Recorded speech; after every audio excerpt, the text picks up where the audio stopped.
आज हम आपको सिखाने वाले हैं नींबू का अचार, जो कि नींबू का अचार बेहद ही हेल्दी होता है, बॉडी के लिए बहुत ज़्यादा फायदेमंद होता है।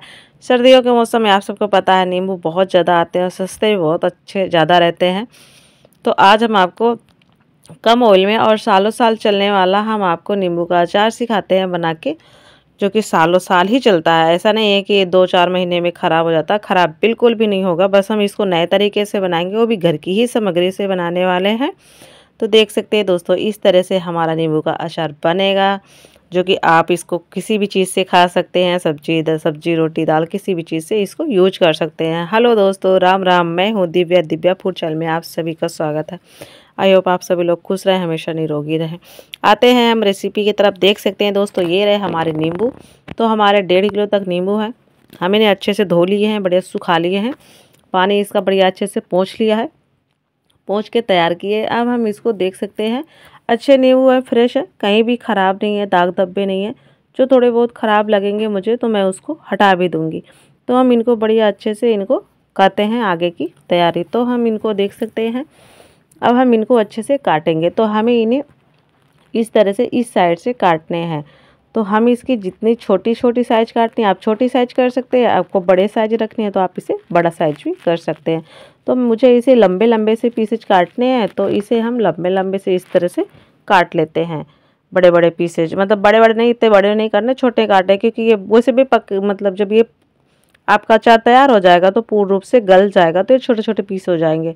तो देख सकते हैं इस तरह से मैं इन्हें 3-3 4-4 पीसेज कर देती हूँ, क्योंकि जो काफ़ी ज़्यादा बड़ा है ना तो फिर उसका थोड़ा सा प्रॉब्लम हो जाती है।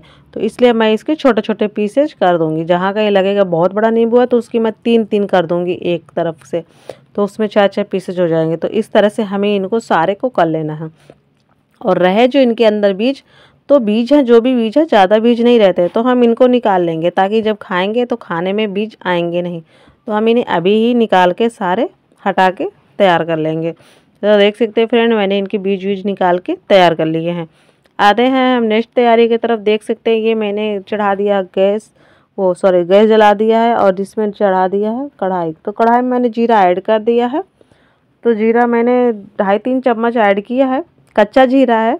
तो इसे हम पहले अच्छे से गैस को कढ़ाई को गर्म कर ले। उसके बाद इसको 1 मिनट के अंदर भूनना है। 1 मिनट के अंदर भून भी जाएगा, जलेगा भी नहीं, आपका जीरा बहुत ही अच्छे से भुन जाएगा। और ये रही मेरी सौंफ भी मेरी उतनी है जितना मेरा जीरा था। तो जीरा और सौंफ दोनों बराबर मात्रा में है।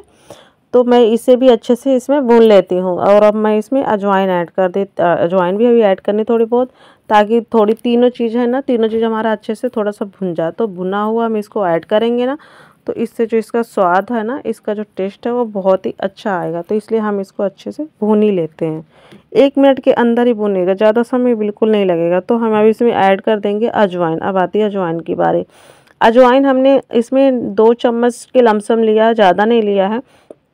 अजवाइन क्या हमारी बॉडी के लिए बहुत ज़्यादा फायदेमंद होती है, वो हमारी बॉडी के अंदर बहुत ज़्यादा फ़ायदा कर देते हैं, इसलिए अजवाइन जरूर इसमें ऐड करेंगे। तो देख सकते हैं इस तरह से मुझे इसको अजवाइन बाद में मैंने इसलिए ऐड किया है, क्योंकि अजवाइन को ज़्यादा हमें वो नहीं करना, भुनना नहीं है, इसलिए मैंने अजवाइन को लास्ट में ऐड किया है। तो इस तरह से इसे हम इसको भी थोड़ा सा हम ऐसे ही कर देते। तो जब तक ये थोड़ा सा गैस बंद करेंगे, थोड़ा वैसे भी ये अभी तो बहुत ज़्यादा गर्म है कढ़ाई, तो उसमें उसको फ्राई कर लेते। तो फ्रेंड ये जो हमने नींबू काटे थे, हम इसमें ऐड कर दे रहे हैं ये हल्दी पाउडर और ये काला नमक। तो हम इसको ऐड कर देंगे अच्छे से, और इसको बढ़िया से अच्छे से मिक्स करेंगे, क्योंकि हल्दी जो होती है हमारे इसमें बहुत ही अच्छा सा कलर आएगा।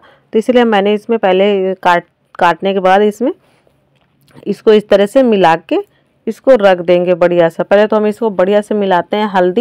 हल्दी तो मैंने देखा 1 चम्मच पूरा ऐड करी हूँ, ज़्यादा से ज़्यादा ऐड कर दें। हल्दी नुकसान नहीं करती, बॉडी के लिए बहुत फ़ायदा करती है। आप चाहे तो हल्दी को भी अच्छे से भून सकते हैं, भूनने के बाद ही यूज कर सकते हैं। तो फ्रेंड देख सकते हैं इस तरह से हमें अच्छे से इसको मिक्स कर देना है। मिक्स करने के बाद ही इसको रखना है, ऐसे ही मत रखिएगा। तो आपको दोस्तों वीडियो हमारी अच्छी लगे ना, तो प्लीज़ चैनल को जरूर सब्सक्राइब करिएगा और वीडियो को लाइक करिएगा और आगे जरूर शेयर करिए। तो हम इसे 10 मिनट के लिए छोड़ देते हैं, तब तक हम आगे की तैयारी कर लेते हैं। ये जो हमारा सौंफ और जीरा वगैरह था, तो हम इसको अच्छे से मतलब थोड़ा सा ठंडा हो गया है, एकदम ठंडा नहीं है, थोड़ा ठंडा हुआ है। तो हम इसे अच्छे से पीस लेते हैं। इसको हम पीसने के बाद आपको दिखाते हैं। तो फ्रेंड देख सकते हैं, इसको आप चाहे तो इसको अदरक रख सकते हैं, मतलब थोड़ा थोड़ा पीस सकते हैं, चाहे तो आप इसको पूरी तरह से अच्छे से पीसे। तो मैंने इसको पूरा अच्छे से पीस लिया है, थोड़ा बहुत है अदरक, ऐसा नहीं ना कि पूरी तरह से महीन किया है। तो आप देख सकते हैं हमने जो सारी तैयारियां कर लिया है, ये जो हमारे सारे मसाले हैं, ये हमारा ये क्या बोलते हैं करौंजी है, और ये हमने लिया है काली मिर्च, हमने कूट लिया है, और ये हमारा कश्मीरी लाल मिर्च है, इसमें हम मिर्ची अलग से नहीं डालेंगे, बिल्कुल भी नहीं डालेंगे, और हमारा काला नमक है, और ये हमारा जो वो मसाले हैं जो हमने भूनकर तैयार किए थे, और इसमें है हींग भी है।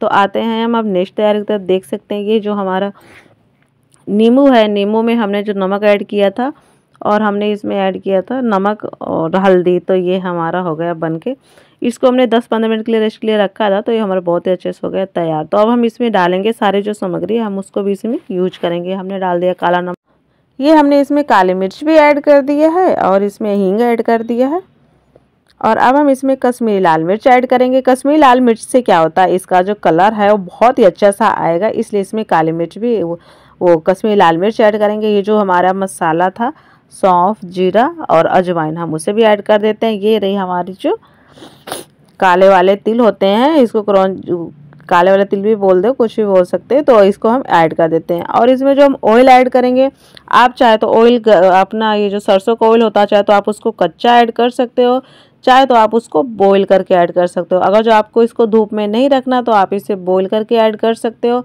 और अगर जो आपको अचार को धूप में ही खाना है तो आप उसको ठंडा ही ऑयल ऐड कर सकते हो।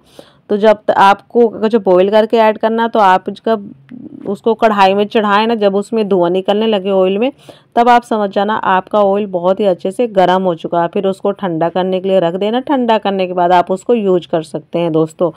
तो हम अब आपको बता दिए उसे किस तरह से तैयार करना है। तो देख सकते हैं दोस्तों, मैंने इसको कर लिया।